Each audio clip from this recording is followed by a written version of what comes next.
안녕하십니까. 이재영 연구원입니다.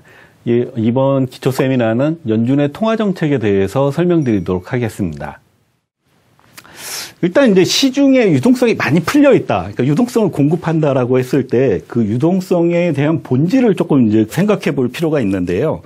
일단 뭐 쉽게 생각해 봤을 때 유동성의 본질로 볼 수 있는 게 현금으로 볼 수가 있습니다. 현금. 그러니까 우리가 이제 직업 속에서 소위 이제 화폐라고 얘기하는 캐시를 일단 이제 유동성으로 이제 생각을 해볼 수가 있고요. 그 다음에 이제 한 가지는 생각해 볼 수 있는 게 이제 크레딧인데요. 왜냐하면은 사실 우리가 이제 그 최근에 어떤 이제 금융 거래되든가 실물 경제 거래 활동을 하는 데 있어 갖고 현금에 대한 사용이 그렇게 많지는 않거든요. 사실 뭐 어디 점심을 먹으러 간다든가 식당에 갔을 때에도 대체적으로 보면은 우리가 신용카드나 이런 부분들을 이제 많이 사용하는 부분이 있고요. 그럼 이제 그러한 거래가 일어났을 때 과연 이제 그 식당 주인이 나의 점심값을 왜 받아주느냐라는 부분은 내가 이제 앞으로 신용카드사에다가 청구를 하면은 돈을 받을 수 있다라는, 그러니까 신용이라는 부분이 있기 때문에 거래가 된다. 이렇게 이제 보실 수가 있고요. 그래서 그런 거래 기반이 있기 때문에 사실 이제 최근에 유동성에 있어서 이제 가장 약간 중요한 이제 패턴 중에 하나가 계좌 이체에 대한 부분이 되겠습니다. 그러니까 실제 현금이 왔다 갔다 하는 그런 이제 그 흐름보다는 금융기관 간에 이 자금이 계좌가 이체되는 거래가 유동성을 설명하는 데 있어서 상당히 이제 중요한 역할을 하고 있다. 이렇게 이제 볼 수가 있습니다. 그래서 그런 부분을 감안을 했을 때 한 가지 이제 조금 이제 생각해 볼 수 있는 개념 중에 하나가 뭐냐면은 리저브라는 이제 그 개념입니다. 리저브라는 개념이 되는데 이거는 무슨 얘기냐면은 사실 우리가 이제 금융기관 간, 그러니까 은행을 통해서 이제 이 자금을 이체를 한다라고 했을 때 일단 이제 쉽게 생각해 볼 수 있는 부분이 제가 만약에 제 친구한테 뭐 한 100만 원을 계좌 이체를 해준다라고 했을 때 만약에 그 친구가 저랑 같은 거래하는 은행, 뭐 만약에 뭐 신한은행이다라고 하면은 계좌 이체 거래가 일어났을 때 신한은행에서 저의 예금 계좌를 마이너스 100만 원을 하고 제 친구 계좌에 플러스 100만 원을 표시를 하면서 계좌 이체가 완료가 되는 그런 부분이 있는데요. 근데 이제 만약에 이 친구가 계좌가 뭐 하나은행 쪽에 있다라고 하게 되면은 제가 이제 신한은행을 통해서 거래를 했을 때 신한은행에서 하나은행으로 100만 원을 가지고 가야 되는 그런 이슈가 이제 생기게 됩니다. 그래서 그런 부분이 있기 때문에 실제로는 이제 거래가 이제 어떻게 일어나냐 하게 되면은 신한은행이 가지고 있는 예금 계좌가 있습니다. 그러니까 이 중앙은행에 예금한 이 신한은행의 계좌가 있고요. 또 하나은행이 중앙은행에 그 개설한 이제 계좌가 있게 되는데 그 예금 계좌를 다시 이 계좌 이체해주는, 대체해주는 그런 과정에서 이 자금 거래가 이 완성이 된다 이렇게 이제 볼 수가 있습니다. 그래서 상업은행이 중앙은행에 예치한 그 예금 계좌를 리저브라고 표시를 하고요. 그 리저브라는 것이 이제 뭐 한국어로 이제 통상 이제 이 교과서에서 해석을 할 때에는 지급준비금 계정으로 이제 그 해석을 하는데요. 이 지급준비금 계정, 리저브 계정이라는 거는, 어떻게 보면은 지금은 금융기관 간의 자금 이체를 하는 데 있어서의 어떤 이제 역할을 하는데, 이 중요한 계정이다. 이렇게 이제 볼 수가 있고요. 또 이 리저브라는 계정이 결국에는 이제 어떤 부분으로 이제 해석을 할 수가 있냐면은 상업은행이 중앙은행에 예치한 예금으로 볼 수가 있는 부분이 있고 또 이 상업은행이 중앙은행에 예치한 예금이기 때문에 그 예금에 대한 부분은 대체대표에 기입이 될 때에는 현금 자산으로 이제 이 분류가 된다 이렇게 이제 보실 수가 있습니다. 그래서 그런 이제 지급준비금에 대한 개념이 약간 이제 조금 이제 추가적으로 좀 설명되는 부분이 있고요. 그래서 이런 개념을 가지고 시중에 실제적으로 유동성이 이제 어떤 식으로 해서 이제 공급이 되느냐라는 부분을 조금 이제 그 도식하는 부분인데 이 화면은 사실 이제 어디서 따왔냐면은 그 EBS 이제 다큐멘터리에서 이제 따온 그 화면이 되겠습니다. 그래서 EBS 다큐멘터리 화면에서 어떤 방식으로 이게 그 시중에 이제 유동성이 공급이 되느냐라는 과정을 도식해낸 건데요. 한국은행이 최초에 5천억 원이라는 본원 통화를 이 은행에다가 이제 공급을 해주면은 이 은행은 대출을 통해 갖고 이 시중에 유동성을 이제 공급을 하고요. 그러면 이제 대출을 받은 사람이 다시 이거를 은행에다가 예금을 하고 다시 대출이 나가고, 그러니까 예금이 들어오고 대출이 나가고, 요런 이제 계속해서 이제 신용이 대출이 이제 창출이 되는 과정에 있어서 유동성이 공급이 된다, 이렇게 보실 수가 있습니다. 그래서 처음에 중앙은행이 공급한 보너통화가 5천억 원이었지만은 나중에 시중에는 6조 정도의 이제 그 유동성이 공급되는 효과가 이제 발휘가 되고요. 그래서 요 과정을 통상적으로 이제 경제학 교과서에는 승수 효과다, 그러니까 통화 승수 효과다, 요런 관점에서 설명하는 부분이 되겠습니다. 그래서 요 과정에 있어서 결국 이제 조금 이제 그 유념해서 보셔야 될 부분은 뭐냐면은 시중의 전반적인 이제 유동성의 양이다. 그러니까 6조 정도 되는 유동성이 공급이 될 때, 어떤 부분이 이제 중요하게 되냐면, 얼마만큼 금융기관이, 이 경제 주체들한테 대출을 많이 해주느냐라는 부분이 일차적으로 이제, 중요한 부분이 되겠고요. 그렇기 때문에 실제 이제 유동성 상황이라는 거는 주로 이제 어떤 부분에 영향을 받냐면은, 시중에 있는 시중의 경제 주체 들의 신용 상태라는 부분이 일차적으로 이제 변수가 되겠고요. 그 다음에 한 가지는 금융기관들이 얼마만큼 자금을 이제 그 공급을 해줄 수 있느냐라는 쪽으로 이제 이 포커스를 맞춰볼 수가 있을 것 같습니다. 그래서 사실 이제 중앙은행이 뭔가 이제 그 직접적으로 유동성을 공급하고 흡수하는 이제 그런 관점에서 조금 이제 설명을 많이 하시는 부분들이 있는데, 실제로는 중앙은행은 직접적으로 이 경제 주체들한테 자금을 공급을 해주는 것이 아니고 이 은행을 통해서 이제 그 컨트롤하는 부분이 있다. 그러니까 은행을 통해서 시중 유동성을 컨트롤한다. 이렇게 이제 보실 수가 있겠습니다. 그래서 그 부분을 감안을 해서 실제적으로 중앙은행이 금융기관의 이 자금 사정을 컨트롤하는 부분을 통상 이제 통화 정책이다라고 하고요. 그다음에 이 금융기관이 신용거래를 원활하게 이제 작동할 수 있게 만드는 부분이 신용 정책이다. 라고 이제 통상 이제 표현이 됩니다. 그래서 대체로 최근에 이제 이 통화 정책, 그러니까 중앙은행이 어떤 유동성 관련된 정책을 통화 신용 정책이라고 표현하는 부분이 이 통화 정책과 신용 정책을 적절하게 잘 조합을 해서 시중에 있는 유동성이 원활하게 이제 흘러갈 수 있게끔 만든다라는 관점에서 통화 신용 정책이라는 표현을 이제 쓰게 됩니다. 그래서 이런 관점에서 우리가 이제 이 중앙은행의 정책을 통화 정책에 이제 좀 포커스를 둬서 그 부분을 조금 이제 추가적으로 설명을 드리면요. 통화 정책의 수단으로는 주로 이제 크게 이제 봤을 때 본원 통화를 관리하는 정책이 이제 하나가 있고요. 그다음에는 정책 금리를 하나 이제 컨트롤하는 크게 이제 두 가지로 이렇게 이제 나누어서 대별해서 이제 좀 볼 수가 있을 것 같습니다. 그럼 우선 본원 통화 관리 측면에 있어서 한번 이제 생각해 볼 수 있는 변수는 우리가 이제 통상 이제 그 양적 완화라는 부분에 대해서 조금 이제 생각해 봐야 되는 부분이 있는데요. 여기서 이제 보여드리는 그림은 이제 뭐냐면 통상 이제 헬리콥터 벤이라고 해갖고 예전에 2008년도 금융위기 때 벤 버넌키 의장이 양적 완화를 이제 확대를 하면서 이 시중에 엄청나게 많은 양의 달러를 공급을 해준 것을 약간 이제 우화적으로 이제 표현한 그림이다, 이렇게 이제 보실 수가 있습니다.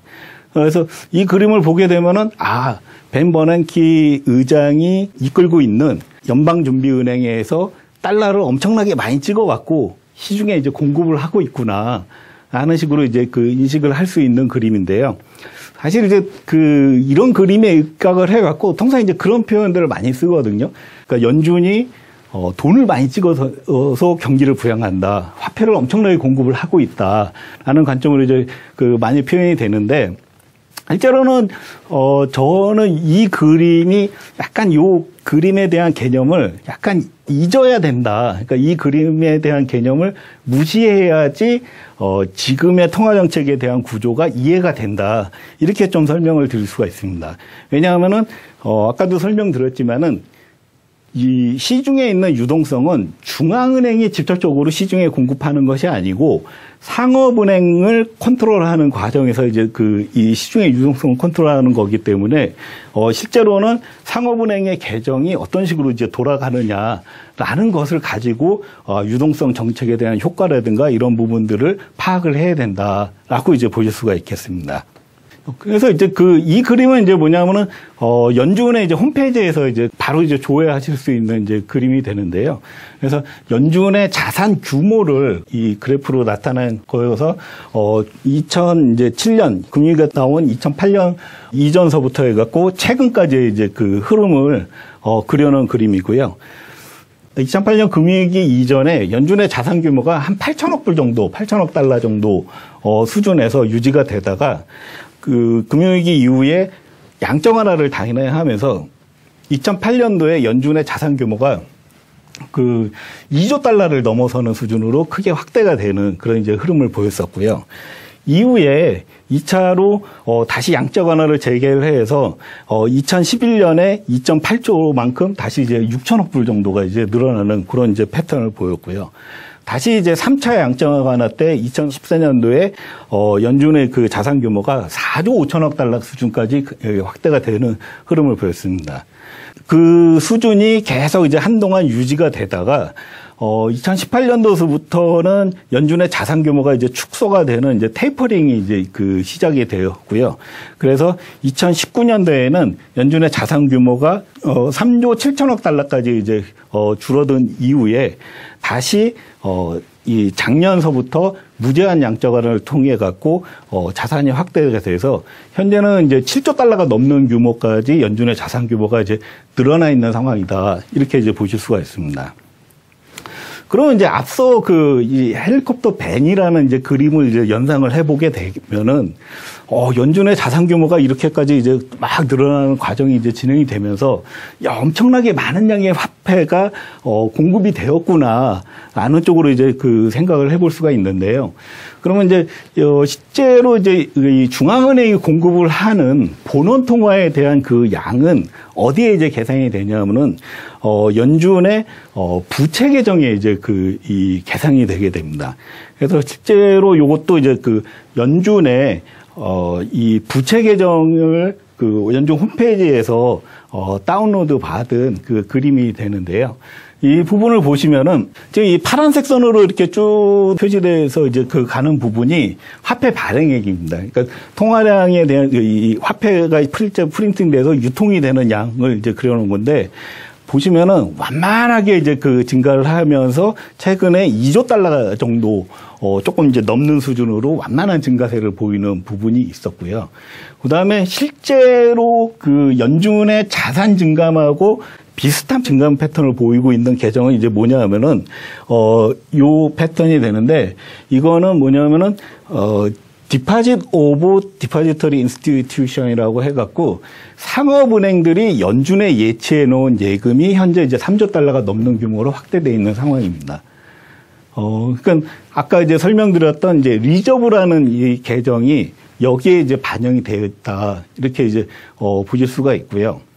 그 다음에 또 한 가지 이제 연준 부채 계정에 있어서 약간 이제 주목되는 흐름 중에 하나가 요 이제 녹색선에 대한 부분인데, 요 녹색선은 뭐냐면 트레저리 밸런스라고 하는 부분입니다. 그러니까 일반적으로 이제 트레저리 제너럴 어카운트 TJ 계정이라 그래 갖고 미국 재무부가 연준에 예치해 놓은 일종의 정부 예금으로 이제 보실 수가 있는데, 그 부분이 지금 한 1조 6천억 달러 정도 이제 늘어나 있는 상황이다, 이렇게 이제 보실 수가 있습니다. 그래서 연준의 이제 부채 계정에서의 증감 구조를 보게 되면은 실제로 연준이 자산을 늘리면서 본원 통화의 공급이 어떤 식으로 이제 진행되었느냐라는 부분을 이제 생각을 해볼 수가 있는데요. 대체적으로 이제 볼 수 있는 부분은 결국 이제 뭐냐면은 돈을 엄청나게 많은 양을 이제 화폐를 막 찍어내서 유동성을 공급하는 구조가 아니다라는 부분을 이제 확인할 수가 있고요. 대신에 연준에 예치되어 있는 은행들, 상업은행들, 시중은행들의 예금이라든가 정부의 예금, 중앙은행에 예치되어 있는 예금 자체가 증감하는 그런 패턴을 보인다, 이렇게 이제 보실 수가 있습니다. 그러면 왜 이런 현상이 나타나느냐라고 하게 되면은 간단한 이제 거래 구조를 한번 이제 그 예시를 들어봤는데요. 연준이 자산을 확대를 하기 위해서 국채를 매입하는 과정을 거치게 되는데, 그때 이제 나타나는 실제 이제 거래 계정을 간략하게 좀 한번 도식을 해봤습니다. 그래서 연준이 만약에 우리가 이제 이 연준이 한 1,000억 불 정도의 국채를 매입을 하겠다라고 이제 발표를 하게 되면은, 연준이 자산에다가 국채를 1,000억 불 이제 그 매입하는 그런 이제 거래 구조를 나타나게 되는데요. 이때 만약에 시중에서 메트라이프라는 그 보험회사가 우리 1,000억 불 정도 우리가 미국채 가지고 있는 거를 니네한테 팔게, 거기 거래 응해줄게 하면서 나서게 되면은, 메트라이프는 자기네들이 보유하고 있는 국채를 연준에다가 팔면서 거래가 이제 진행이 되게 됩니다. 그러면은 중앙은행이 화폐를 찍는다라는 관점에서 보게 되면은 어떤 식으로 거래가 일어나게 되냐면은, 메트라이프에서 국채를 팔았으니까는 뉴욕 연준으로 트럭을 한 대 보내주시면은 1,000억 불을 내가 달러를 뉴욕 연준에서 트럭에다 실어주겠다. 이런 거래가 일어나면은 실제로 화폐 발행이 상당히 이제 많이 화폐가 찍히면서 통화가 공급이 되는 구조가 될 텐데요. 실제로는 이제 그렇게 거래가 이루어지지는 않는다라는 거죠. 실제로는 이제 어떤 식으로 거래가 일어나냐면은, 우리가 연준에다가 채권을 팔 테니까는 대신에 그 거래 대금은 내가 이제 JP모건이라는 은행에다가 우리 은행 계좌가 있으니까는 그쪽 은행 계좌에다가 채권 판 대금을 입금을 시켜주세요. 라고 이제 얘기를 하게 됩니다. 그러면은 연준에서는 그 채권을 매입한 후에 그 채권 매입에 상당하는 자금을 이 JP모건 쪽에다가 이 공급을 해주는 거죠. 그래서 JP모건 쪽에다가 우리가 니네가 우리 쪽에다가 예치해 놓은 리저브 계정, 그러니까 예금 계정에다가 1,000억을 입금을 해줄 테니까는 그 입금한 계정을 니네 고객인 메트라이프 예금 계정에다가 그걸 싸줘라라고 이제 계좌 이체를 하도록 얘기를 해줄 겁니다. 그러면은 JP모건 입장에서 보게 되면은 리저브라는 현금 자산이 이제 그 쌓이게 되는 거고요. 대신에 메트라이프 고객의 예금에다가 이 1,000억에 상당하는 부분을 예금을 계정을 개상을 시켜주면서 거래가 종료가 되게 되는 그런 흐름이 되겠습니다. 그러니까 이런 거래를 통해서 실제로 지금 나타나는 이제 거래 흐름은 결국에 뭐냐면은 화폐가 양적 완화를 통해서 찍힌다라는 관점보다는 이 리저브가 증가하는 패턴을 이제 보이는 그런 부분이 있고, 또 이 리저브가 증가를 하면서 예금 계정이 증가를 하는 그런 이제 두 가지의 패턴을 보이게 된다라고 조금 이제 요약할 수가 있게 되겠습니다. 그래서 실제로 이제 앞에 그림을 다시 한번 보시게 되면은 이 예금 계정이 이제 그 증가한 가장 큰 그 주된 이유는 아까 말씀드렸던 이 양적 완화를 통해서 계좌 이체를 통해서 이제 그 진행됐던 부분이 반영된 이제 흐름이 은행 예금 증가로 이어졌다, 이렇게 이제 보실 수가 있고요. 그다음에 여기서 이제 또 생각해 볼 수 있는 부분이, 지금은 이제 정부 예금이 또 이제 그 상당히 큰 폭으로 늘어난 부분이 있거든요. 그러니까 이 부분은 이제 뭐냐면은 과거에는 이 정부 예금이라는 부분이 그렇게 크지는 않았는데, 이번 같은 경우에는 작년에 재정 지출이 늘어날 걸 대비해 갖고 미국 재무부에서 자금을 상당히 많이 조달을 했던 부분이 있습니다. 근데 사실 재정 지출이라는 부분이 뭔가 이제 의회랑도 합의가 돼야 되고, 또 향후 지출 계획에 대한 부분도 이제 계획을 이제 짜야 되는 부분이 있기 때문에 이 부분은 이제 단계적으로 이제 지출이 되면서 점차적으로 이제 그 나오게 되는, 그러니까 점진적으로 이제 지출이 되는 이제 그런 과정을 거치게 되고요. 그러면 이때 나타난 현상도 뭐냐면은 정부 예금이 또 지출을 되는 과정에도 마찬가지로 은행의 계좌 이체라는 부분을 통해 갖고 이제 진행이 되기 때문에, 마찬가지로 다시 상업은행이 중앙은행에 예치한 예금이 이제 증가하는 그런 이제 패턴을 보이는 과정이 이제 진행될 가능성이 높다, 이렇게 평가를 할 수가 있겠습니다. 그래서 그 양적 완화다라는 부분을 다시 조금 이제 정리를 해드리면은 화폐를 막 공급을 하는 그런 시스템은 아니다 라는 부분으로 말씀을 드릴 수가 있고요. 대신에 이제 양적 완화의 본질은 뭐냐, 대차 대조표를 확대하는 정책이다 라고 이제 볼 수가 있고요. 그럼 대차 대조표의 어떤 부분을 확대하는 거냐라고 하게 되면 중앙은행과 그다음에 상업은행의 대체대표를 확대를 하는 정책이다. 이렇게 이제 요약을 할 수가 있고요. 그러면 은행들의 대표가 확대되는 과정에서 어떤 이제 현상이 나타나게 되냐면은 본원통화가 증가를 하고 그 본원통화가 증가하는 과정에 있어서 어떤 부분이 증가를 하냐면 리저브, 그러니까 상업은행들이 중앙은행에 예치한 예금이 이제 증가를 하고요. 그러면 상업은행들의 예금이 이제 증가한다는 거는 결국에는 상업은행들의 현금 자산이 증가를 하는 이제 그 정책이다. 이렇게 이제 조금 이제 정리를 할 수가 있을 것 같습니다. 실제로 이제 양적 완화랑 결부시켜서 어떤 구조를 거치면서 집행이 되는지 한번 이제 살펴보게 되면은요. 일단 여기에 이제 나오는 이제 자료는 시중 은행들, 그러니까 미국의 상업은행들의 전체 예금의 양이 표시가 돼 있고요. 그러니까 예금의 양이 지금 2006년도 요런 때는 한 6조 달러 정도 되어 있던 부분이 지금은 16조 달러 정도까지 이 확대가 되고 있는 그런 트렌드를 이제 보실 수가 있고요. 그 다음에는 미국 상업은행들의 대출 자산에 대한 증가인데 대체적으로 흐름을 이렇게 보시면은 예금 증가세보다는 그렇게 이제 빠르지 않은 속도를 보이면서 지금 한 10조 달러 정도 그 수준을 보이고 있고.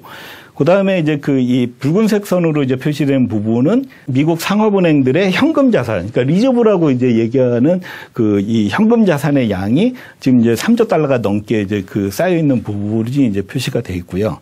그 다음에 이 파란색 선이 연준의 보유 자산이 되겠습니다.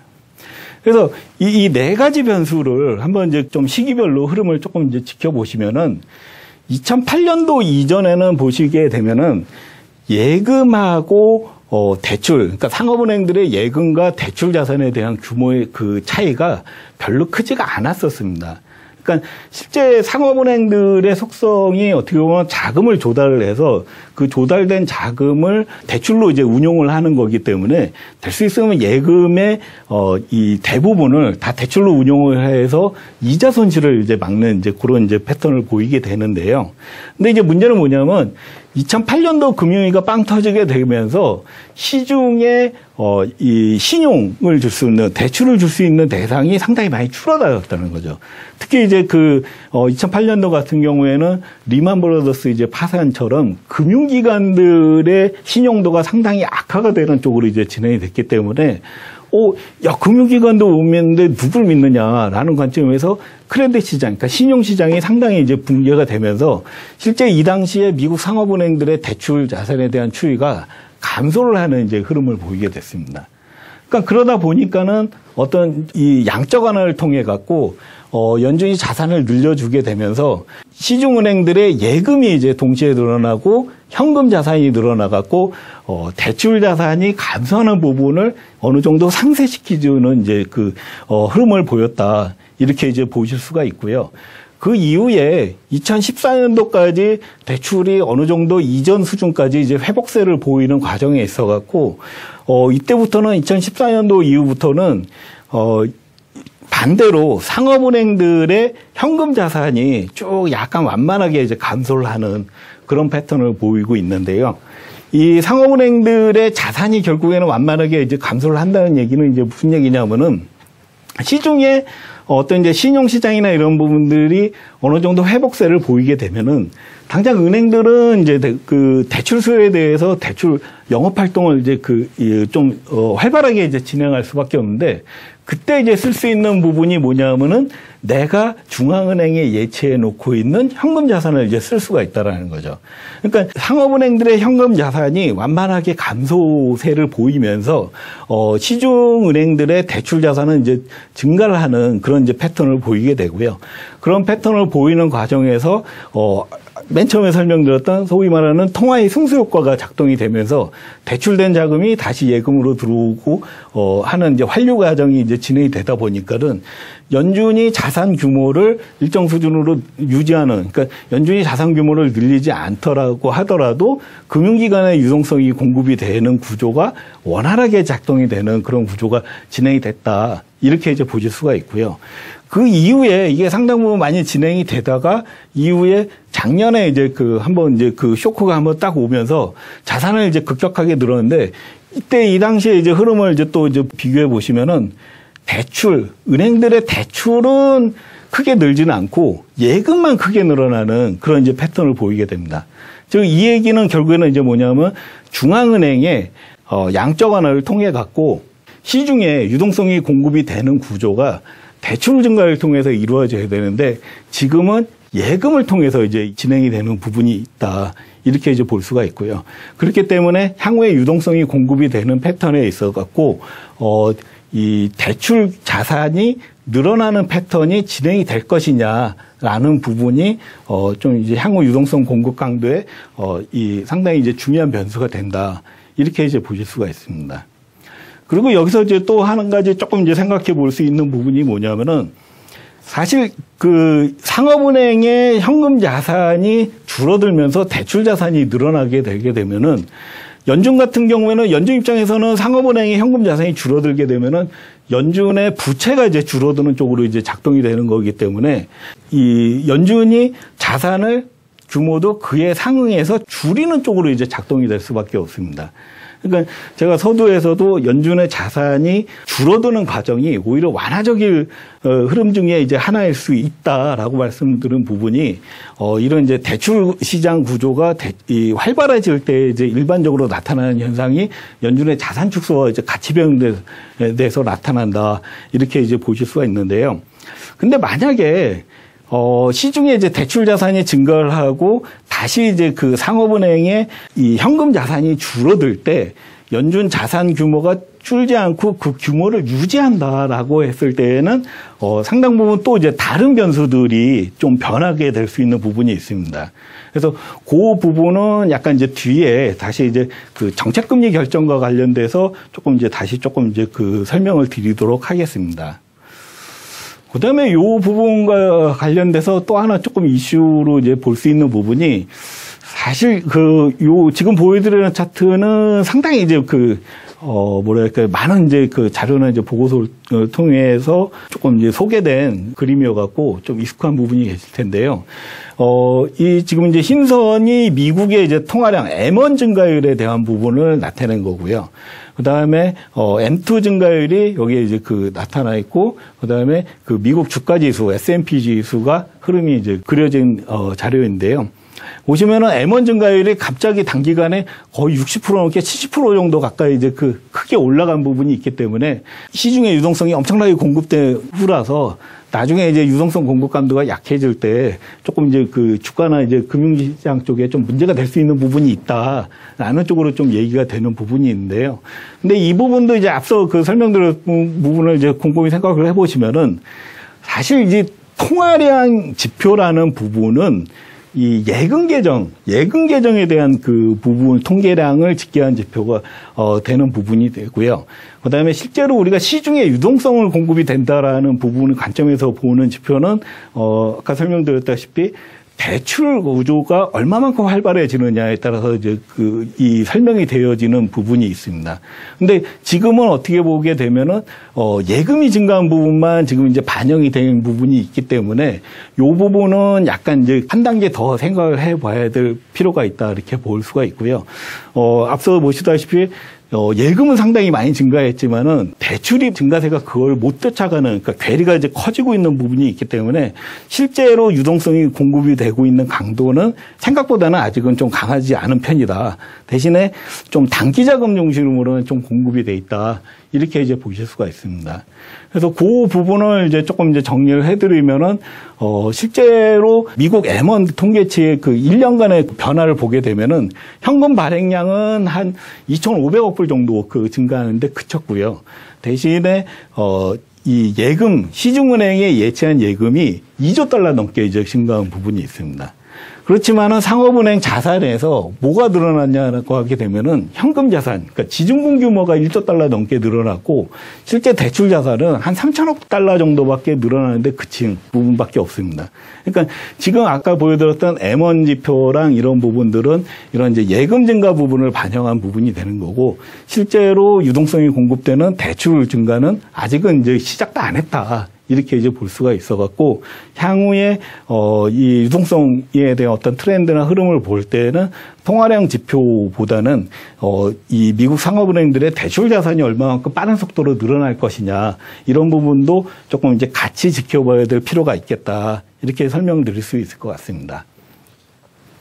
그 다음에는, 요 그림은 이제 그 단기금리 쪽하고 주가에 대한 패턴이 되는데요. 대체적으로 이제 단기금리가 우리 좀 이제 레포금리라는 부분을 조금 이제 많이 보게 되는데, 이 단기금리가 상당히 이제, 변동성이 커지고 불안한 움직임을 보일 때 주가 변동성도 좀 상당 부분 많이 커지는 그런 이제 패턴을 보이게 되는데요. 이 단기 자금과 어떤 이제 단기 유동성에 대한 상황과 관련돼서 통화 정책과 관련된 부분은 약간 다음 편에서 다시 한번 조금 더 설명을 드리는 식으로 진행하도록 하겠습니다. 예, 지금까지 리서치 기초 세미나였습니다. 시청해 주셔서 감사합니다.